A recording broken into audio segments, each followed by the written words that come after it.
All right, we're on. All right, we'd like to call to order the Planning and Zoning Commission meeting for the City of Warrenton for Thursday, March 3rd, 2022. And we always start the meetings with public hearings. Our first public hearing tonight is for Good Shepherd Early Learning Center, Early Learning Center West, which is Zone Change 70. And so at this time, we would ask Mr. Burks to present that for us. Hello, board members. As a preliminary matter for the public hearing, I'd like to ask that the publication notice published in the Warren County Record be made part of the record by reference, the city comprehensive plan and the city ordinance be made part of the record by reference, and the planning and zoning officer report made by part of the record be made part of the record by reference. The first project is the Good Shepherd Early Living Center. It's a rezone from R2 to RC2. Warren County Developmental Disability Board has submitted an application for change in zoning for a 0.3 acre tract of land located at the intersection of First Street and Lakeview Drive. The request is to rezone the area from R2 medium density single family residence to RC2 residential commercial plan district. The comprehensive plan featuring a land map designate the parcel as mixed use. The adjacent parcels within the mixed use land use designation has also zoned to the RC2 zoning district. However, parcels with the RC2 zoning classification have frontage along Highway 47. The area west of the subject frontage Highway 47 and Zone R2 residential commercial district. Additionally, the parcel to the north and east of the subject site are zoned R2. Staff analysis, as mentioned previously, the subject site is currently zoned R2. The block site is located designated as misuse or mixed use, and parcel fronting Highway 47 are zoned RC2. The same designation proposed for the subject site. Other parcels on the block are zoned R2 in the same zoning district that exists on the subject site today. Staff has reviewed the request to rezone the subject site from R2 to RC2 residential commercial plan district. All items and notices are requested by the state and local law have been provided and complete. Staff would note concerns with the intensity of the district being requested and the potential for changes to the character of the area by allowing the introduction of commercial use in an area that does not have frontage to Highway 47. It should be noted that the application to rezone the parcel has been submitted in conjunction with a request for a conditional use and a site plan. While the applications are submitted together, each application should be reviewed on its own merits, and the impact associated with each action should be considered. Specifically, the city should not only consider the development proposed with the CUP, but should also consider future impact of other uses within the district. Additionally, the request to rezone must be approved first in consideration for the CUP and site plan considered if the rezone is approved. So this section is at the corner of First Street and Lakeview, sits behind the old firehouse. That part of it is currently zone R2. The part that touches the frontage of 47 is RC2. The concerns that the staff had was if we rezone that to commercial, for some reason, another business, that business goes out, another business can come in, which will front the R2 district. I think the applicant's here. If you have any questions for me or... Okay. So Mr. Burks has presented. Thank you for that. And does anyone have questions for him before we turn it over to the public? All right. So at this time, then, we will open the floor to public comment for and against the Good Shepherd Early Learning Center. And we ask that any members of the public please limit your conversation to the subject on the agenda. And I see we have Mr. Bart Corman of Lewis Beatty Engineers here, and I am assuming you're going to present information on behalf of the applicant. That is correct. Thank you for the introduction, so I don't have to repeat that. But we do have several members of the Warren County Developmental Disabilities Board here as well. Mr. Burks explained pretty well where this is at, behind the firehouse there, or the old firehouse. It's zoned R2. We're asking for an RC2, which is the firehouse's current zoning, which is a residential commercial mix. We feel that fits this property, as well as its intended use in the near future, as well as its previous use, as well as the RC2.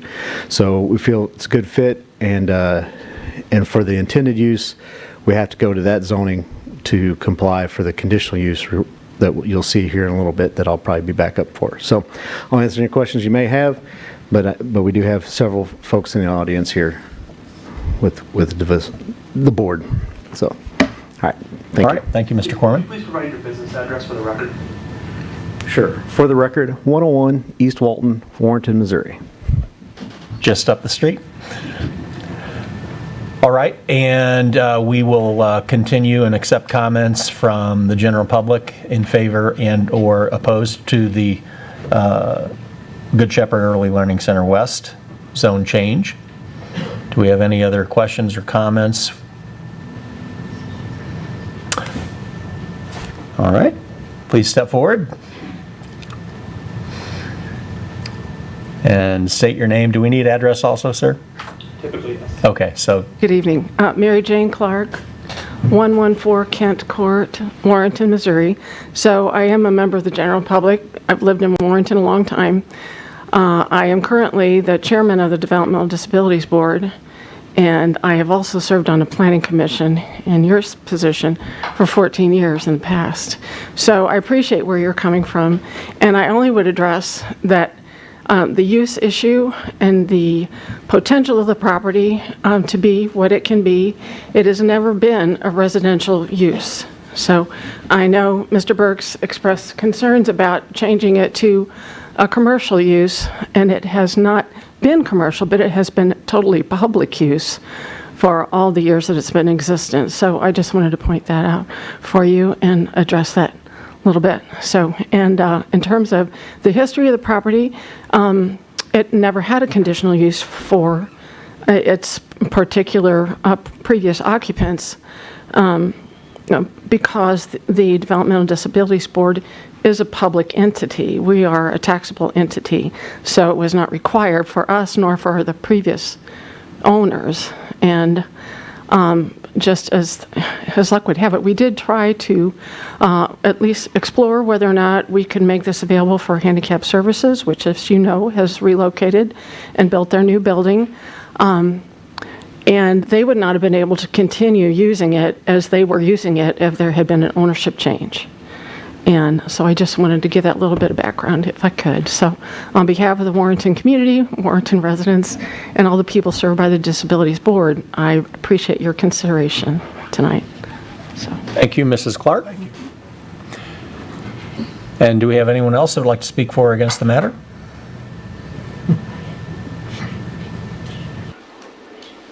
All right, looks like the conversation for that is over, so we will close the public hearing for the Good Shepherd Early Learning Center West zone change.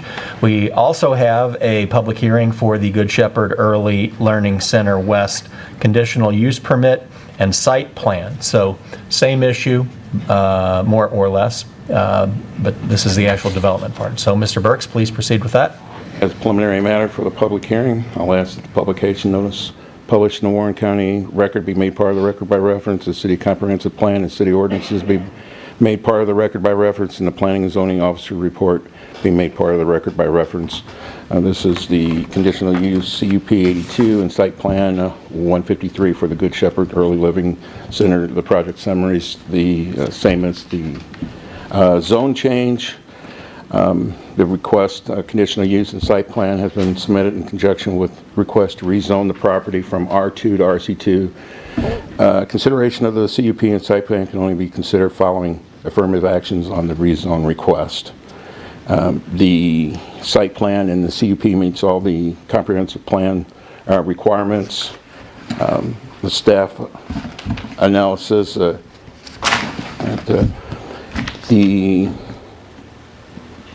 was a notice for no trash enclosure proposed and rollaway totes to be stored inside the fence. The engineer has submitted a new site plan that has the landscape plan on it, so that's been added. And the staff has reviewed the proposed conditional use permit and site plan and recommends the following conditions to be included if approved and is recommended. All exiting and proposed parking stalls shall be striped. So the only concerns that the staff had on this was the increase in traffic. The prior use, everyone came in vans and were parked on the property. With the new proposal, with the daycare, that the increased traffic on First Street and Lakeview, especially in the late afternoons when the schools over on Cool get out, all those streets are pretty busy. All the side streets all the way down are usually pretty packed and pretty narrow streets. So that was the only concern with the CUP and the site plan on that. Do you have any questions for me? Questions for Mr. Burks? All right. So again, we're basically looking at the same issue, and I see Mr. Corman approaching, so he's going to share and enlighten us a little bit of 101. 101 East Walton, Warrenton, Missouri. Bart Corman, Lewis and Beatty for the record. Also have Cortiega Collins with the Favored Foundation for Strengthening Families here. And then Tony Gagliano with Core Real Estate working on this project. So basically, we're basically leaving the site as is. We have enough parking there. We can do the striping, not a problem.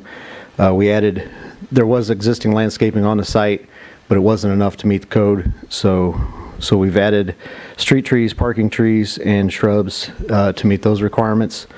So it's pretty simple. You're not going to see a whole lot of changes other there than some additional landscaping.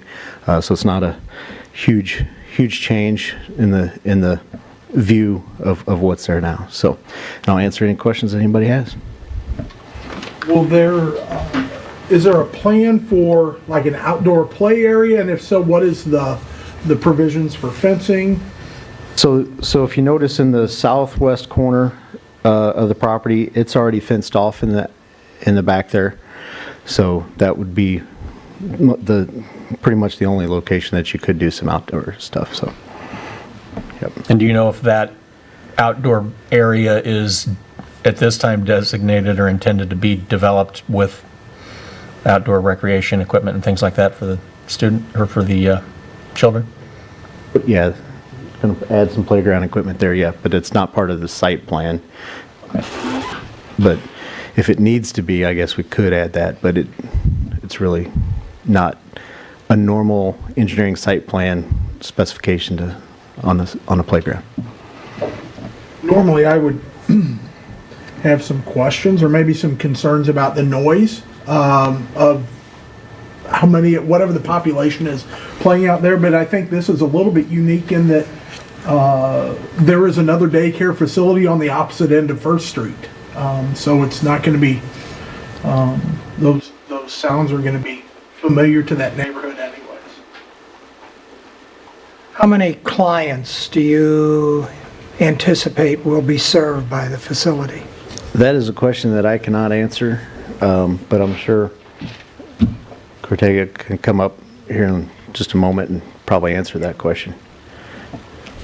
The entrance to the facility is on the west side. That entrance to the building on the other side is not used for regular business during the day, or? I don't know exactly which entrance they'll use, or if they're going to use both. The entrance was the same side that the fenced area is in. Yeah. So I don't foresee it changing too much, but they can probably answer more about their operations than I can. Thank Any more you. questions for Mr. Corman? All right. And do we have any other comments from the public for or against the question?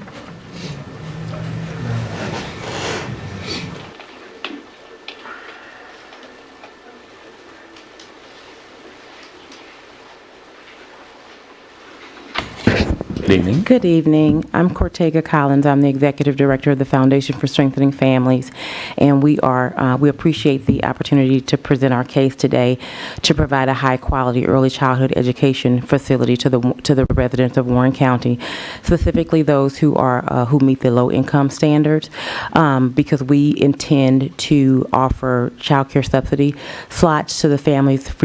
It's been my understanding our organization has been providing services to Warren County since June of last year, and it's been my understanding that a lot of the families are hard-pressed to find high-quality early childhood that will accept child care subsidy. So our intention is to fill that gap so that children from low-income families can have a high quality of early childhood experiences as those from more affluent families. So to address the issue about the traffic, the way that our plan for the use of the building, we will limit as much traffic as possible on the residential side of the street. And then also our research around playgrounds, we will use that fenced-in area for the playground. However, we believe in using more of the natural environment. Our program is designed to help children to understand and respect nature, so there won't be dangerous climbing equipment and other things that will potentially cause harm to children. We want them to be able to experience their natural environment, to earn a natural respect for nature, and then also to instill in them more creativity. If you give them a sliding board, all they're going to do is slide down the sliding board. But if you give them loose parts and other things that they can use to create to use their creativity, then that's where your engineers are born, your doctors, your architects, all of that. So and then also I wanted to mention also that, I don't know how much you know, but an investment in early childhood, the rate for every dollar that you invest in early childhood, it's like a $14 return that you invest. So we're not only are we bringing early childhood education experiences to the community, but also we're bringing jobs and revenue to the community as well. So we would appreciate the opportunity to bring these services to the community, specifically those who live in low-income homes. Can I ask, first of all, what age group, what ages will you serve? And also, how many children would be there at any given time as far as your maximum? Because I know you have to be licensed through the state for a specific number. I'm just curious what the total at any given time might be. For sure. So our plan is to offer from infants, which would be birth, up to 7, because we may also provide some before and after care, so that families who work and don't get off at 3 o'clock will have a safe, stable environment to bring their children after school.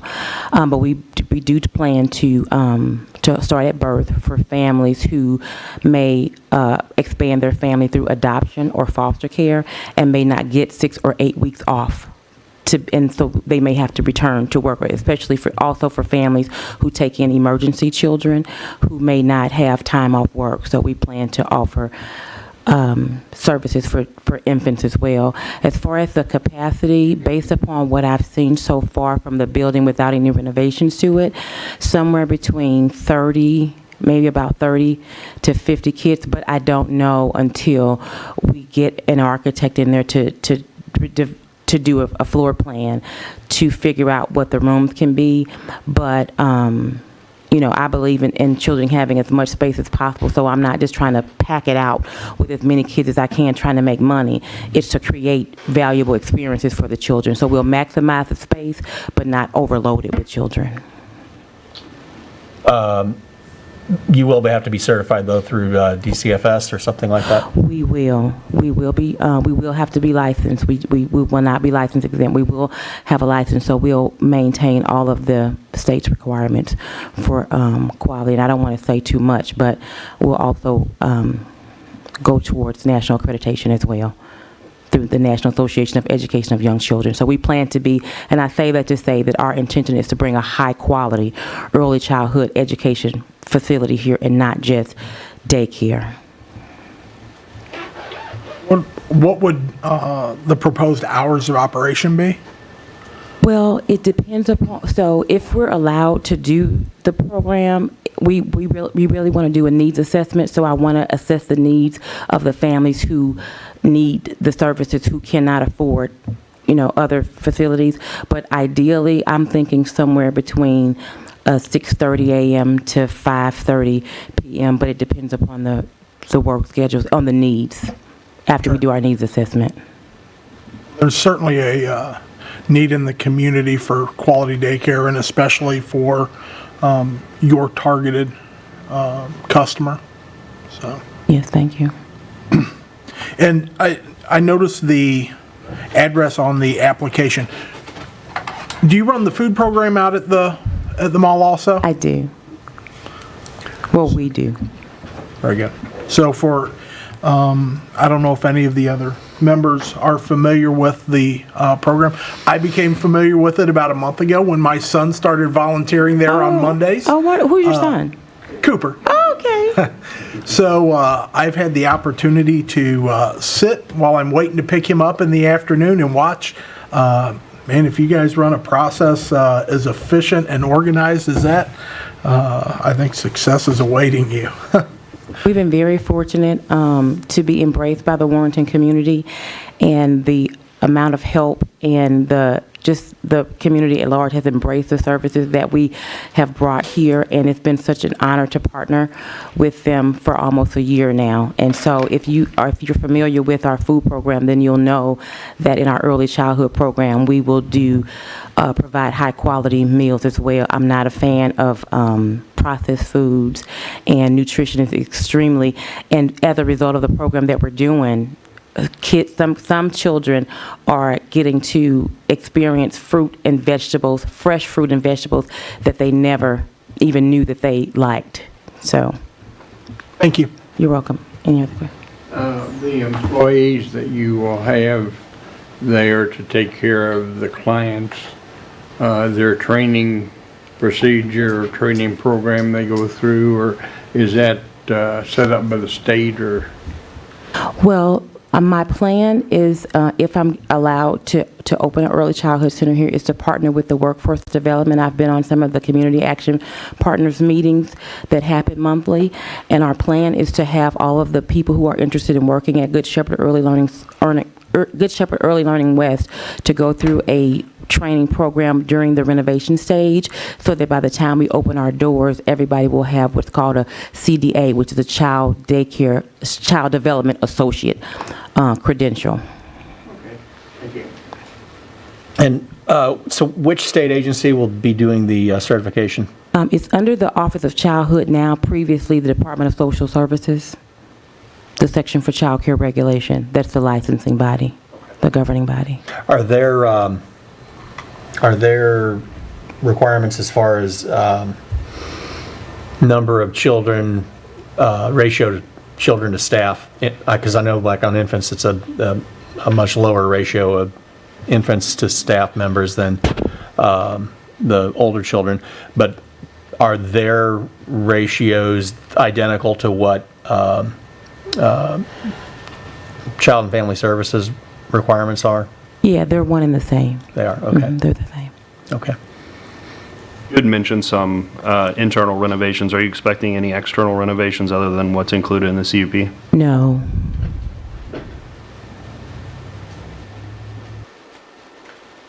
I don't know how tall the fence is.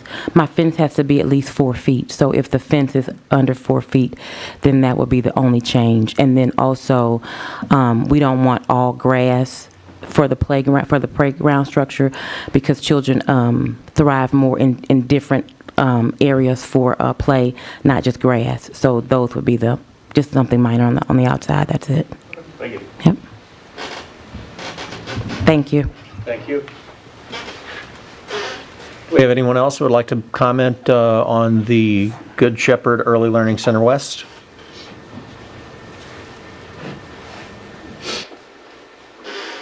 Good evening. My name is Mary Horn, and I am the Administrative Director for the after-school food program you were speaking of.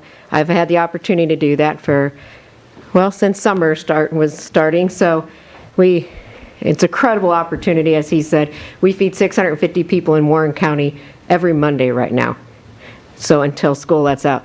And Mrs. Collins is bringing I feel it's another great opportunity for Warrenton. I'm speaking on the behalf of the needs. I have encountered several foster families that I'm friends with or just meet. And in Warren County, there is one that we know of, and we called. There is one child care facility that offers the subsidy, government subsidy for child care, and that is Marvin Marks. Marvin Marks is most likely always full. So in order for a foster family to get their daycare covered by the government, they have to take their child to Wentzville or St. Charles County. So I've never been a foster parent, but I would assume it's probably frustrating when you're already foster parents and you got to drive all the way to St. Charles when you work in Warrenton. So that is really definitely a need, because she's going to offer to take those kind of payments. And I'm sure there's a lot of foster parents in Warren County, and even in Wright City and Truesdale, that would be greatly appreciate a program that would offer to take somebody who could take their child, because you can't just take your child anywhere when you're a foster parent. So that is the need that I've been hearing that Warrenton really does need. Do you need where I live? Yeah, please bring. Oh, and I live on 126 Naomi Drive in Truesdale. That's all. Thank you. Thank you. You're welcome. Any additional comments from the public? All right, then we will close that public hearing, move on to our last public hearing for the evening, and that is Scooter's Coffee, 718 North Highway 47, Site Plan 154. Mr. Burks, please go ahead. And as a preliminary matter for a public hearing, I'll ask the publication notice published in Warren County Record be made part of the record by reference.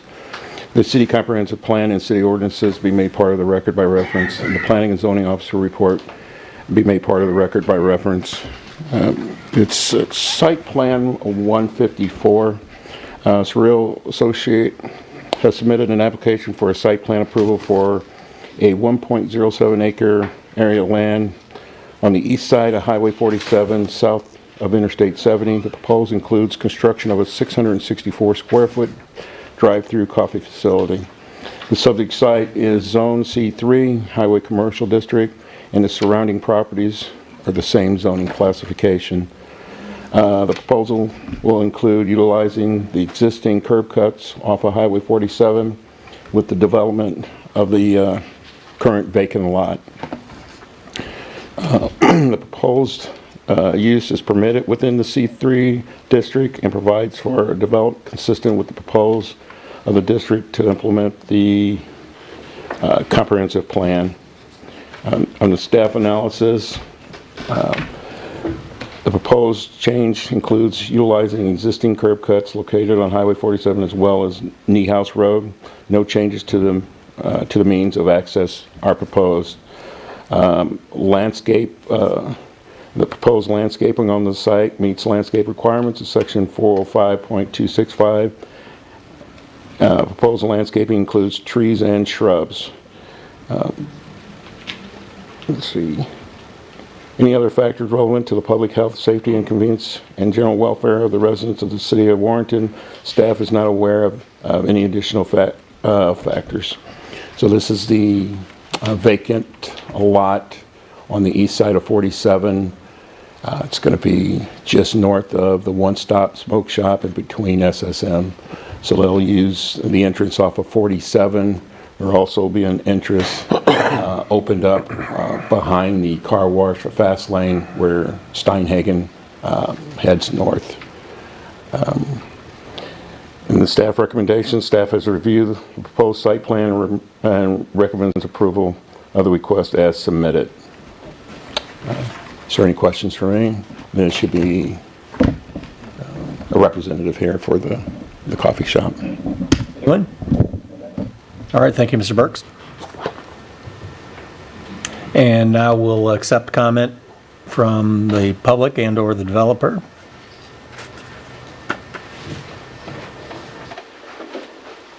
I'm Bart Vandeven. I live at 2863 Clear Spring Place, Jackson, Missouri.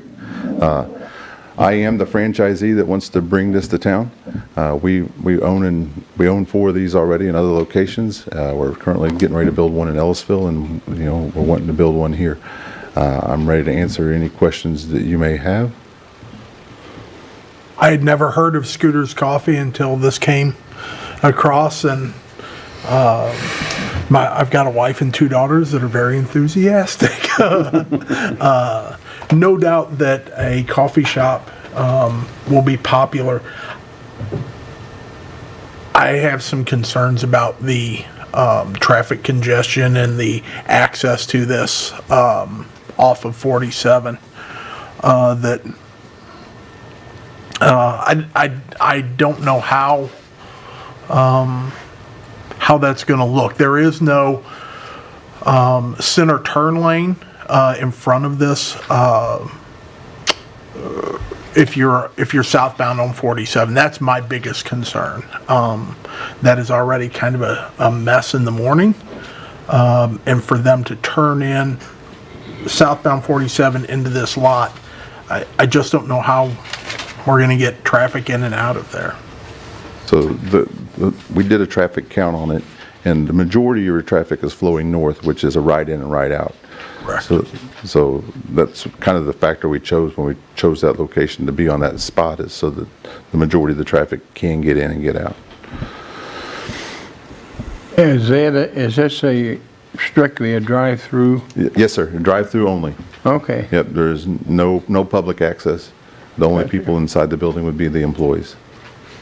And looking at the plan, so it wouldn't necessarily be people leaving out just on 47, but also behind. You said that they're going to have that access where they could get out that way as well? Correct. Okay. What hours will the coffee shop operate? We'll open at 5:30 in the mornings and we'll close at 8 p.m. And will you have anything besides coffee or pastries? Or? Yes, we have smoothies, we have pastries, we have infusions, which is energy drinks that are infused with different flavors. We have breakfast all day long, but we don't have any cooking equipment. That everything is made in Magic Chef oven, Mary Chef oven, like microwavable kind of stuff, burritos, sandwiches, cake pops, those kind of items. You have one in Wentzville, O'Fallon, that area? We don't own either one of those, but there are some. But they're the same? It is the same company, yes, sir. Okay. It's a franchise. There's 409 of them nationwide right now, and we're planning on building 200 more. Not me personally, but the corporation itself is planning on 200 more of them this year.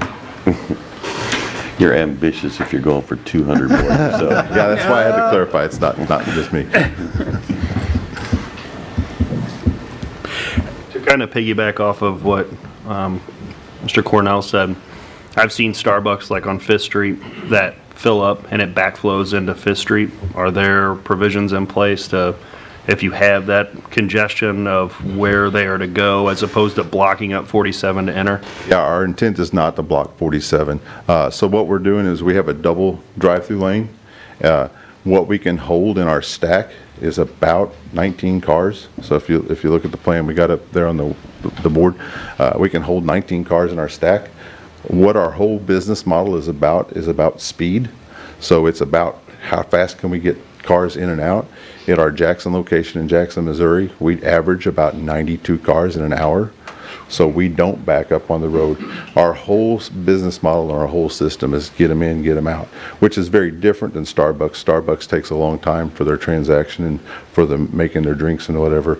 But with our proprietary technologies and the way we do things, it's all about efficiency, so that we don't do exactly that, because we've seen the same thing. Dunkin', Starbucks, you'll see them backed up on the road, and then where your traffic is here close to the interstate, you got a lot of traffic.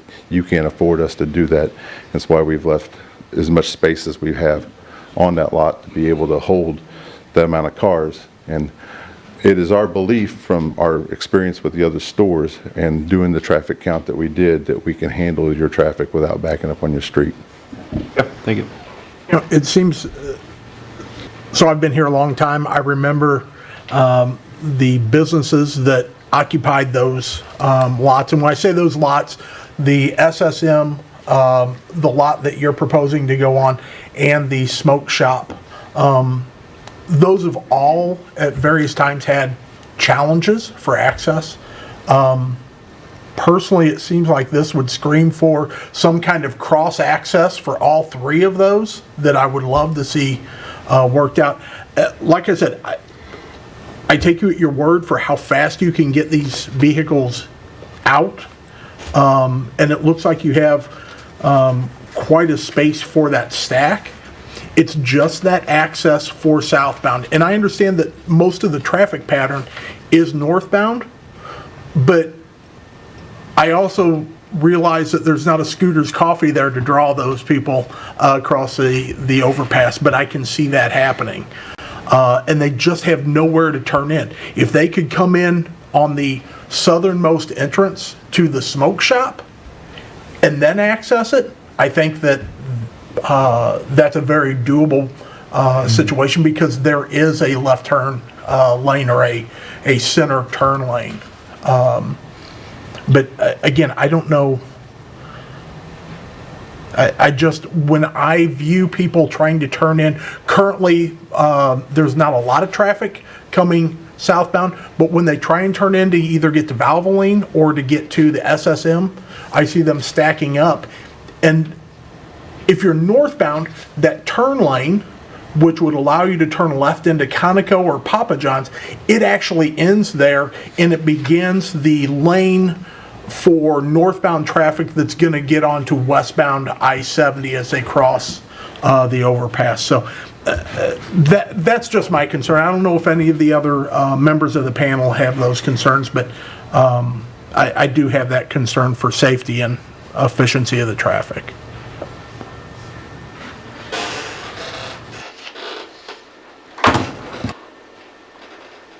Any other comments or questions from the commission for Mr. Vandeven?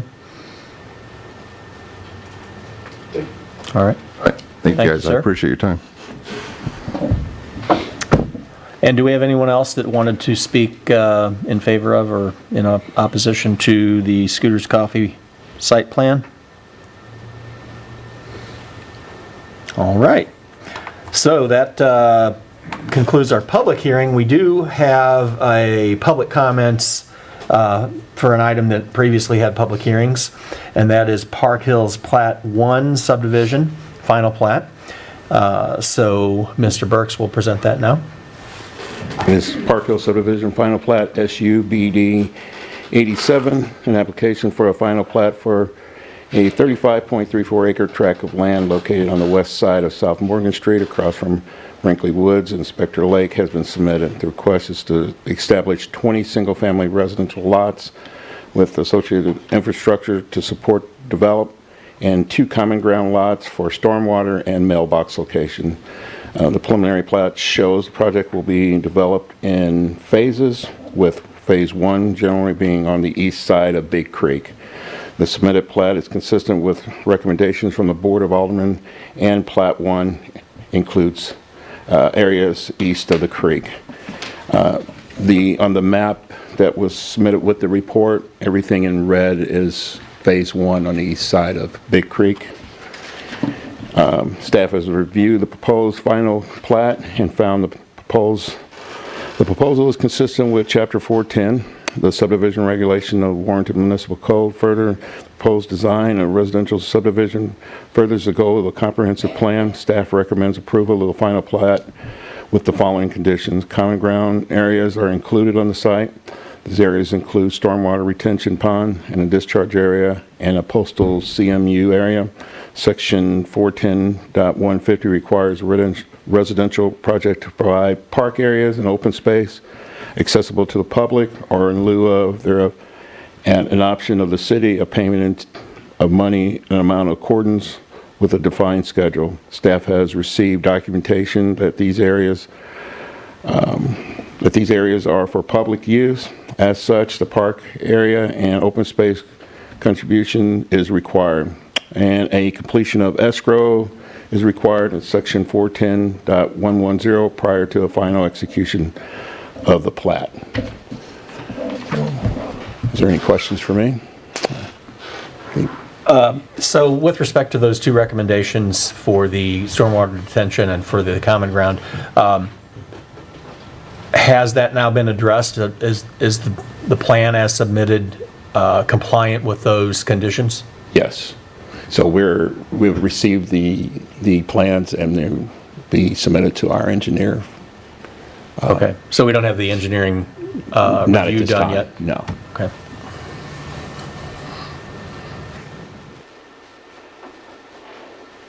Any other questions for Mr. Burks? And the applicant is here, the engineer. Do you have any questions for him? Very good. I did have one. Does phase one include spanning over the creek, or will that? Yes, it does, and I have submitted paperwork from the Army Corps that the applicant received the permit on that. I did see that. I just wasn't sure if that was that'll in be- phase one or phase two. That will be part of phase one. Okay. Thank you, Mr. Burks. And do we have anyone here that would like to speak additionally on the Park Hills Plat 1 subdivision final plat? It appears we have no further comment on that. So we'll close public comments on that matter and now move on to our regular planning and zoning agenda. First item on the agenda is the approval of the minutes from the February 3, 2022 Planning and Zoning meeting. Do we have any questions or comments on the minutes? I'll make a motion to approve the minutes as presented. Second it. Okay, we have a motion by Mr. Cullum, second by Mr. Cooper to approve the minutes from February 3, 2022 as submitted. Any other questions or comments? Roll call vote, please. Mr. Miller? Yes. Mr. Costello? Yes. Mr. Deitch? Yes. Mr. Cullum? Yes. Mr. Barton is absent, and Mr. Durbin is absent. Mr. Cooper? Yes. Mr. Priest? Abstain as I was absent. Mr. Dedeman? Abstains as I was absent also. Mr. Cornell? Yes. All right, so doing the math, motion passes by a vote of 6-0 with 2 abstentions and 2 absent. That's 10 people. We're back up to full staff finally for a change. All right. Next item on the agenda then is the Good Shepherd Early Learning Center West Zone Change, ZC 70. And so we've had the public comment. Mr. Burks, do we have anything further from you? All right. So time for discussion. I think there's definitely a need for the service that they're proposing, and I think that it fits with the prior use. So, Can they also do this thing without the change in the zoning? Well, correct me if I'm wrong. I don't believe that we can have the daycare in any of the residential R1, R2, R3 zones, can we? R2, that's why they're changing for RC. Okay. Thank you. And the point was brought up about changing it from R2 to RC2 because there could be downstream issues with another business coming in. But if we're having a conditional use proposal for what this is going to be used for, couldn't that be something that the board can end up asking for, or planning and zoning for the city to ask for conditional use, say that in 5 years they find a better location and they move somewhere else in Warrenton? Wouldn't that be appropriate to kind of stave off that concern that was found by city?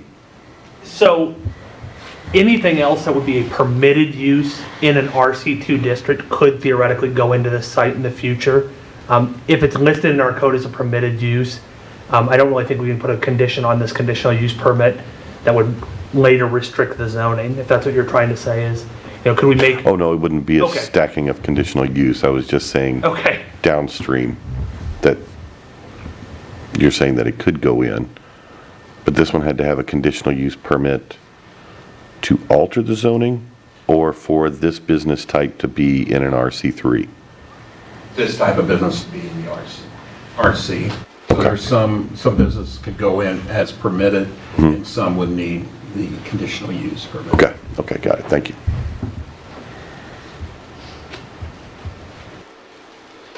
Any other questions on the zone change request? Other comments? Motions? I would make a motion to approve the zone change from R2 to RC2 as submitted. Second.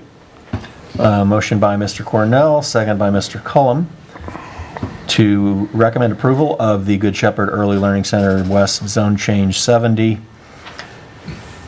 Any other questions or comments? Roll call vote. Mr. Cornell? Yes. Mr. Miller? Yes. Mr. Costello? Yes. Mr. Deach? Yes. Mr. Cullum? Yes. Mr. Cooper? Yes. Mr. Priest? Yes. Mr. Dieterman? Yes. All right, so that motion passes by a vote of 8-0 with 2 absent, and will come before the Board of Aldermen at their next meeting on Tuesday, March 15th. So anybody that wants to bring that matter up again, they can be there for that. Next on the agenda is the conditional use permit for the same item, Good Shepherd Early Learning Center West. And we'll open up to comments and questions from the commission.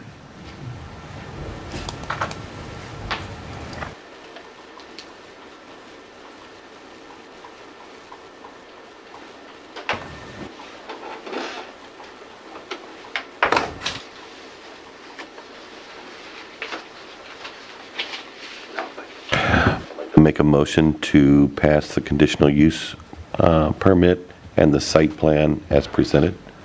Second. All right, we have a motion by Mr. Cullum and a second by Mr. Cornell, and I did have a question. The staff recommendation did include a trash enclosure. Did you say that had already been addressed on the site plan by the time we saw it tonight? I think we plan on using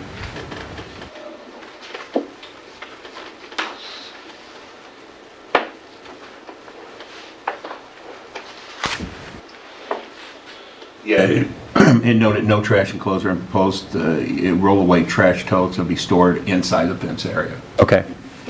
So, all right, so we have a motion and a second for recommending approval of the conditional use permit without conditions. Any other questions or comments? The other condition was all existing and proposed parking stalls shall be striped. Ah, that's right. Okay. Sorry. So should we add that to your motion, Mr. Cullum? I'm sorry, I thought Mr. Corman had said that that had already been addressed, but yes, for the conditional use program and for the site plan, in addition to striping as designated. Very good. Mr. Cornell, you agree on your second? I do agree on my second. And any further questions or comments?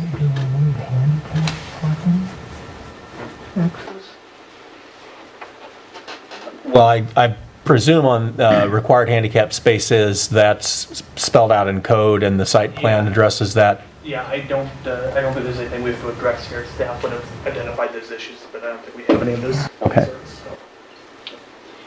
Any other questions or concerns?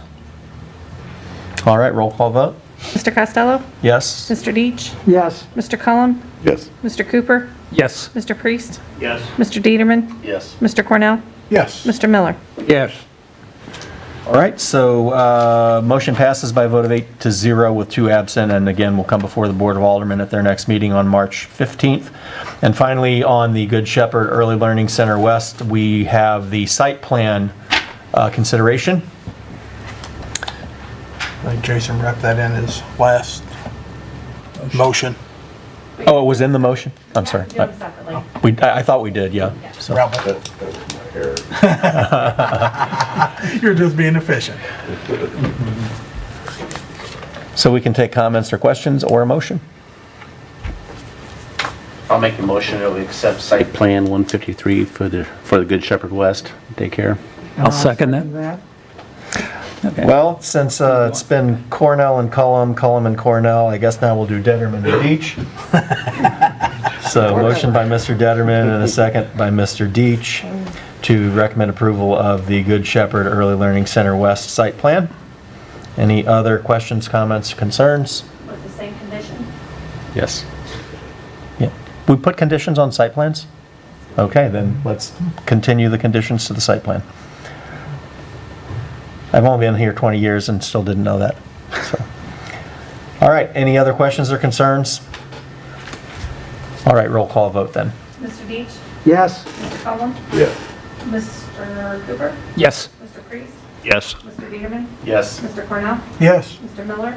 Yes. Mr. Costello? Yes. And that one also passes by a vote of 8-0 with 2 absent. And will come before the Board of Aldermen for March 15th. Next on the agenda is Scooter's Coffee, Site Plan 154. So we have further comments or questions? I would like to make the observation in looking at the overhead of the site plan, the entrance and specifically the exit, it looks to me like the apron is not really tapered away to widen it. And one of the things that anybody that's ever lived in Warrenton and visited the Taco Bell and turned right to leave can tell you is that it eats tires and wheels, because there is no gradual curve on the curb there. It might be doing your future customers a favor if you could open that up just a little bit.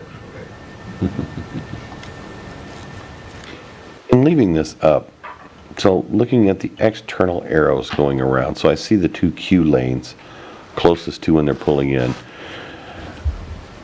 But looking at the farthest one to the outside of the circle, I do see an entrance and exit. I thought it was only going to be one, but looking down through here, so is the plan that I can pull in from either 47 or go behind, like I'd mentioned previously, and go in, because it looks like the arrows actually go all the way around.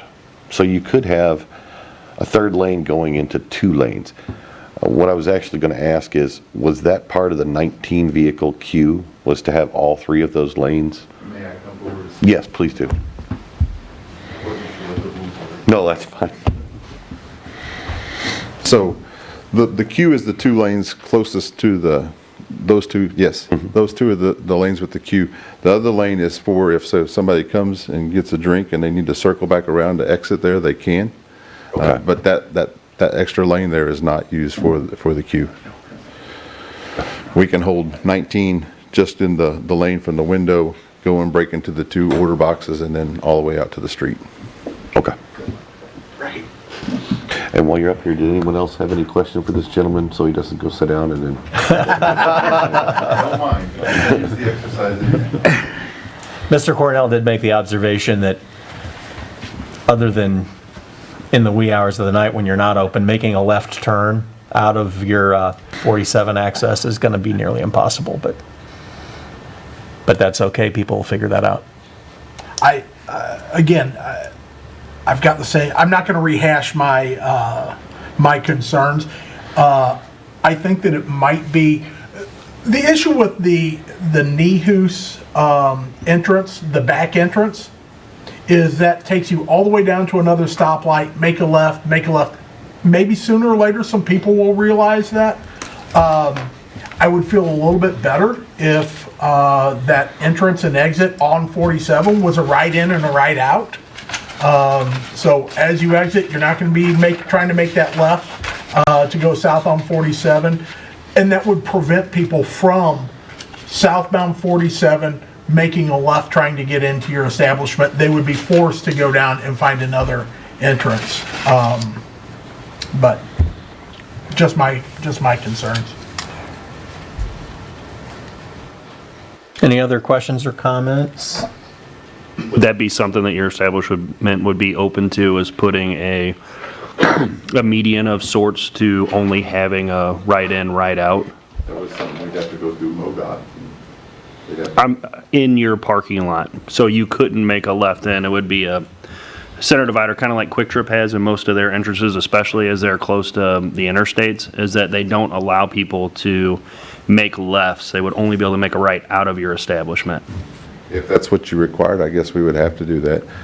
My first proposal would maybe move the building back further so you could stack more cars in that left-hand turn lane so that there would be an opportunity when they finally got to be able to turn that left, but that way that left turn wasn't backing it up. Because I think right now what we show, or we can slide the whole building, the way the building's set, we can slide the whole building from where you're seeing it to the left, and then it'll be a more straight-on shot, and we can stack that lane an extra car deep there too.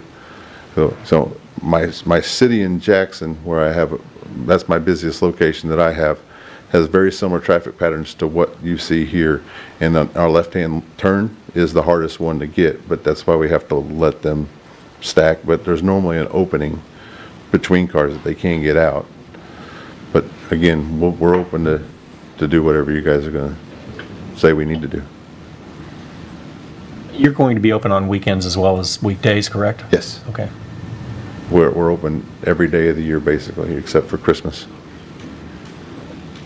Will there be a provision for someone on foot to get coffee there? No, it's a drive-through only, so it's everybody in vehicles. We really don't like it if somebody tries to walk up, because that's not our business model, one, but then it's also putting them at risk. Does somebody driving the car see somebody walking up? Also not your insurance carrier. Right. That's Business true. model. Very true too. Right. Any additional questions or comments? Thank you very much. Thank you guys, I appreciate your time. All right. Means I can't get coffee there. You can take an Uber. Okay. So if we don't have any other questions or comments, then we can move on to a motion.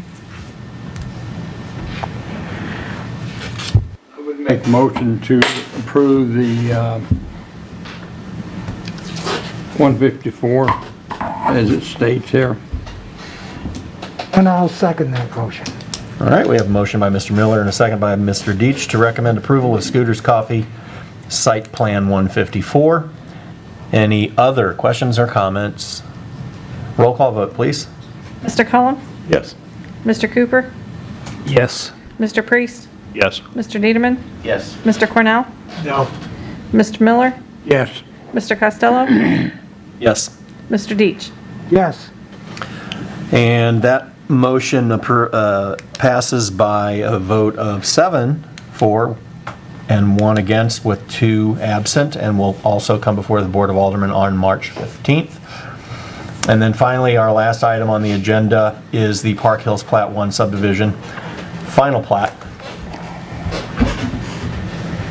And I'll open up for any more questions or comments.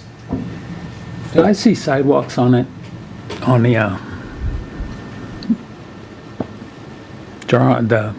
yeah, on this. Do I see sidewalks on there? Sidewalks in front of. Or should sidewalks be in? 147. No, this is on the Park Hills. Park Hills. Oh, Park Hills. Sidewalks are a requirement for all subdivisions. All subdivisions? Yeah. Okay. It's hard to read these plans on digital screens. I'm sure It really they've is. seen them. But I just didn't see anything like I that. don't either. On the final it should be.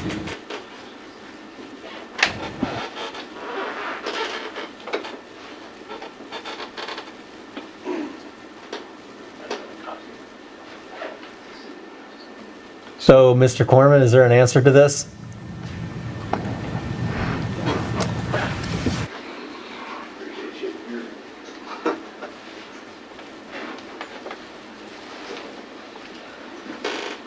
For the record, Bart Corman, Lewis and Beatty Surveyors and Engineers. I'm not working on this site, so I'll answer in general formalities. This isn't yours This is anymore? not mine. Oh. So, but when you do a record plat, it is basically the survey line work, and that's it. The construction plans will be the thing that dominates what's going to be built and constructed.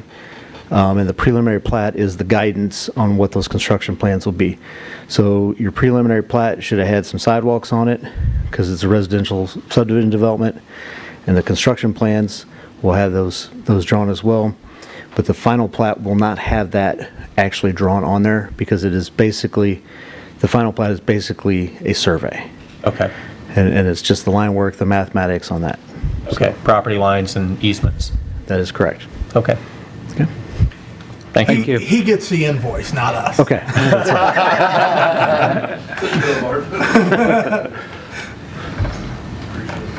And do we have other questions or concerns then? I have a comment. I thought we discussed Morgan Street being able to handle any new, or the amount of traffic this might cause. I didn't know that was resolved.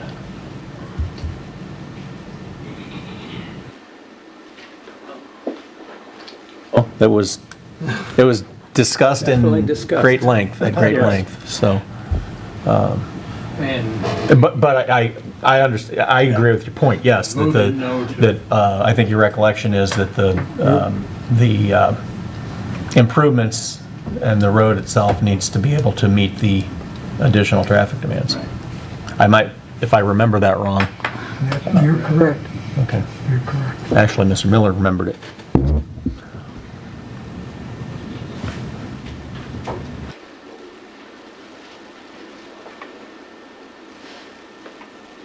so this proposal has passed the Board of Alderman.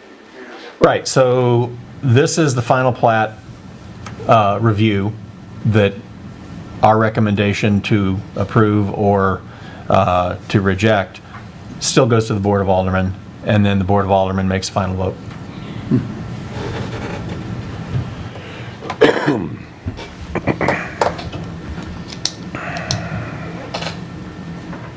Any other questions or comments? Like to make a And, motion to approve the Park Hills plat subdivision. Thank you. Subdivision -87. Plat 1. All right, we have a motion by Mr. Priest. Do we have a I'll second it. Second by Mr. Cooper to recommend approval of Park Hills Plat 1 subdivision final plat. Any other questions or comments? All right, roll call vote. Mr. Priest? Yes. Mr. Dieterman? Yes. Mr. Cornell? Yes. Mr. Miller? No. Mr. Costello? No. Mr. Deitch? No, Mr. Cullum? Yes. Mr. Cooper? Yes. All right, and that motion passes by a vote of 5-3 with 2 absent and will come before the Board of Aldermen on March 15th. And that is the final item on our regular agenda. So we will, at this time, close the meeting and ask Mr. Burks if we've got anything new that he needs to tell us. At this time, there's no projects on the agenda for it. All right. Nothing happening in April. Anybody have any other questions or comments? Then it's time for Mr. Deitch to do his thing. so moved. And a second, please. Second. Motion by Mr. Deitch, second by Mr. Cooper to adjourn. I don't care about your questions or comments. All in favor, say aye. Aye. Opposed, same sign. We are adjourned.